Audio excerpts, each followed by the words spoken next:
ಹೈಕೋರ್ಟ್ಗೆ ಬುರುಡೆ ಗ್ಯಾಂಗ್ ಏನು ರಿಟ್ ಅರ್ಜಿ ಸಲ್ಲಿಕೆ ಮಾಡಿದೆ. ಹಾಗಾದ್ರೆ ವಾಟ್ ನೆಕ್ಸ್ಟ್ ಅನ್ನುವಂತಹ ಒಂದು ಪ್ರಶ್ನೆ ಇಲ್ಲಿ ಕಾಡ್ತಾ ಇದೆ. ಹೈಕೋರ್ಟ್ಗೆ ಬುರುಡೆ ಗ್ಯಾಂಗ್ ರಿಟ್ ಅರ್ಜಿ ಸಲ್ಲಿಕೆ ಆಯ್ತಲ್ಲ, ಮುಂದೇನು ನೆಕ್ಸ್ಟ್ ಪ್ರೊಸೀಜರ್ ಏನಿದೆ? ಪ್ರಕರಣ ರದ್ದು ಕೋರಿ ಅರ್ಜಿ ಸಲ್ಲಿಸಿರುವಂತಹ ಬುರುಡೆ ಗ್ಯಾಂಗ್ ಅರ್ಜಿ ತುರ್ತು ವಿಚಾರಣೆಯನ್ನು ನಡೆಸುವಂತೆ ಅಲ್ಲಿ ಮೆಮೊ ಸಲ್ಲಿಕೆ ಆಗುವ ಸಾಧ್ಯತೆ ಇದೆ. ಅರ್ಜಿ ವಿಚಾರಣೆ ಬಂದಲ್ಲಿ ಪ್ರತಿವಾದಿಗಳಿಗೆ ಕೋರ್ಟ್ ನೋಟಿಸನ್ನು ಕೂಡ ಕೊಡುತ್ತೆ. ರಾಜ್ಯ ಸರ್ಕಾರ, ಡಿಜಿ, ಐಜಿಪಿ ಅಂಡ್ SIT ತನಿಖಾಧಿಕಾರಿಗಳು ಪ್ರತಿವಾದಿ ಅರ್ಜಿ ತುರ್ತು ವಿಚಾರಣೆಗೂ ಕೂಡ ಈಗ ಅಲ್ಲಿ ಒಂದು ಬರುವಂತಹ ಸಾಧ್ಯತೆ ಕೂಡ ಇದೆ. ಒಂದು ಕಡೆಯಲ್ಲಿ ಅರ್ಜಿ ಸಲ್ಲಿಸಿದೆ ಆಲ್ರೆಡಿ. ಈಗ ಬುರುಡೆ ಗ್ಯಾಂಗ್ ಅರ್ಜಿ ತುರ್ತು ವಿಚಾರಣೆ ನಡೆಸುವಂತೆ ಮೆಮೊ ಸಲ್ಲಿಕೆ ಆಗುವ ಸಾಧ್ಯತೆ ಇದೆ. ಅದ್ರ ಜೊತೆಗೆ ಅರ್ಜಿ ವಿಚಾರಣೆ ಬಂದಲ್ಲಿ ಪ್ರತಿವಾದಿಗಳಿಗೆ ಕೋರ್ಟ್ ನೋಟಿಸ್ ಕೂಡ ಕೊಡುತ್ತೆ. ಇಲ್ಲಿ ಸ್ಪೆಷಲಿ ರಾಜ್ಯ ಸರ್ಕಾರ, ಡಿಜಿ, ಐಜಿಪಿ ಆ್ಯಂಡ್ SIT ತನಿಖಾಧಿಕಾರಿಗಳು ಪ್ರತಿವಾದಿ ಏನೋ ಅರ್ಜಿ ತುರ್ತು ವಿಚಾರಣೆ ನಡೆಸುವಂತೆ ಮೆಮೊ ಸಲ್ಲಿಕೆ ಆಗುವಂತಹ ಸಾಧ್ಯತೆಗಳು ಕೂಡ ಇದೆ. ಒಂದು ಕಡೆ ಈಗ ಬುರುಡೆ ಗ್ಯಾಂಗಿಗೆ ಈಗ ಡವಡವ ಒಂದು ಕಡೆ ಈಗ ಶುರುವಾಗ್ತಾ ಇದೆ.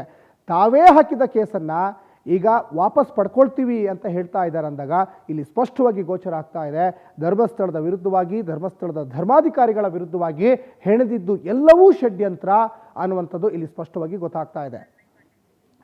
ಆನಂದ ಸಾಕಷ್ಟು ಮಾಹಿತಿಯನ್ನು ಕೊಡ್ತಾ ಇದ್ರಿ. ಒಂದು ಕಡೆ ಈಗ ಕೋರ್ಟ್ ಮೊರೆ ಹೋಗಿದ್ದಾರೆ, ರಿಟ್ ಅರ್ಜಿ ಸಲ್ಲಿಕೆ ಮಾಡಿದೆ ಬುರುಡೆ ಗ್ಯಾಂಗ್. ಈಗ ಮುಂದಿನ ಪ್ರೊಸೀಜರ್ ಏನು ಅನ್ನುವಂತಹ ಒಂದು ಪ್ರಶ್ನೆ ಈಗ ಸಹಜವಾಗಿ ಕಾಡ್ತಾ ಇರುವಂಥದ್ದು. ಆನಂದ್, ಸಚಿನ್, ಈಗಾಗಲೇ ಈ ಒಂದು ಪ್ರಕರಣವನ್ನ ರದ್ದು ಕೋರಿ ಆ ಬುರುಡೆ ಗ್ಯಾಂಗ್ನವರು ಹೈಕೋರ್ಟ್ಗೆ ಒಂದು ಅರ್ಜಿಯನ್ನ ಸಲ್ಲಿಕೆ ಮಾಡಿದ್ದಾರೆ. ಮತ್ತೆ ಇದನ್ನ ತತ್ಕ್ಷಣ ಕೈಗೆತ್ಕೊಳ್ಬೇಕು ಅರ್ಜಿ ವಿಚಾರಣೆ ಅಂತ ಮೆಮೆನು ಕೂಡ ಸಲ್ಲಿಕೆ ಮಾಡೋದಕ್ಕೆ ಮುಂದಾಗಿದ್ದಾರೆ ಅನ್ನೊಂದು ಮಾಹಿತಿಗಳು ಕೂಡ ಸಿಗ್ತಾ ಇರ್ತಕ್ಕಂಥದ್ದು.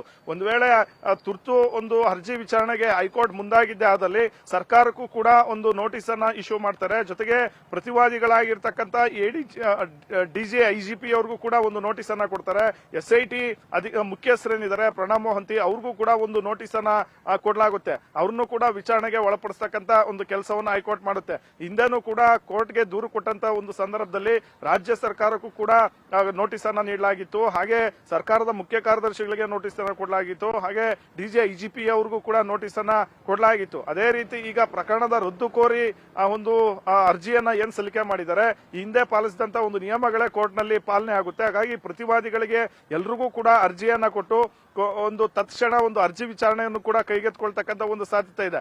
ಈ ಒಂದು ಪ್ರಕರಣದಲ್ಲಿ ಮೊದಲು ಈ ಪ್ರಕರಣದ ವಿರುದ್ಧ ತನಿಖೆ ಆಗಬೇಕು ಅಂತ ಈ ಬುರುಡೆ ಗ್ಯಾಂಗ್ಗೆ ಒಂದು ಅರ್ಜಿಯನ್ನ ಕೊಟ್ಟು ಉನ್ನತ ಮಟ್ಟಿಗೆ ತನಿಖೆಗೆ ಕೋರ್ಟ್ ಮೂಲಕ ಆಗ್ರಹ ಮಾಡಿತ್ತು. ಈಗ ಅದೇ ಒಂದು ಬುರುಡೆ ಗ್ಯಾಂಗ್ ಅರ್ಜಿಯನ್ನ ರದ್ದು ಮಾಡಬೇಕು ಅಂತ ಹೇಳಿರ್ತಕ್ಕಂಥದ್ದು ಕೂಡ ಈ ಒಂದು ವಿಚಾರವನ್ನ ಕೋರ್ಟ್ ಕೂಡ ಗಂಭೀರವಾಗಿ ಪರಿಗಣನೆ ಮಾಡತಕ್ಕಂಥ ಒಂದು ಸಾಧ್ಯತೆ ಇದೆ. ಯಾಕಂದ್ರೆ ಇಷ್ಟು ದಿನ ಕೋರ್ಟ್ ಕಲಾಪ, ಕೋರ್ಟ್ ಸಮಯ ಎಲ್ಲವೂ ಕೂಡ ಹಾಳು ಮಾಡೋದಕ್ಕೆ ಯಾರು ಕೂಡ ಯಾವ ನ್ಯಾಯಾಧೀಶರು ಕೂಡ ಒಪ್ಪೋದಿಲ್ಲ. ಹಾಗಾಗಿ ಈ ಒಂದು ಷಡ್ಯಂತ್ರ ಏನ್ ಮಾಡಿದ್ದಾರೆ, ಇವ್ರಿಗೆ ಒಂದು ಚೀಮಾರಿ ಆಗ್ತಕ್ಕಂಥ ಒಂದು ಕೆಲಸವನ್ನು ಕೂಡ ಕೋರ್ಟ್ ಮಾಡಬಹುದು.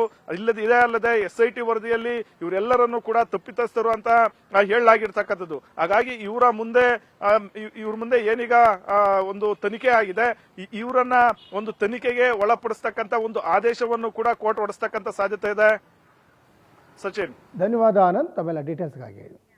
We'll be right back.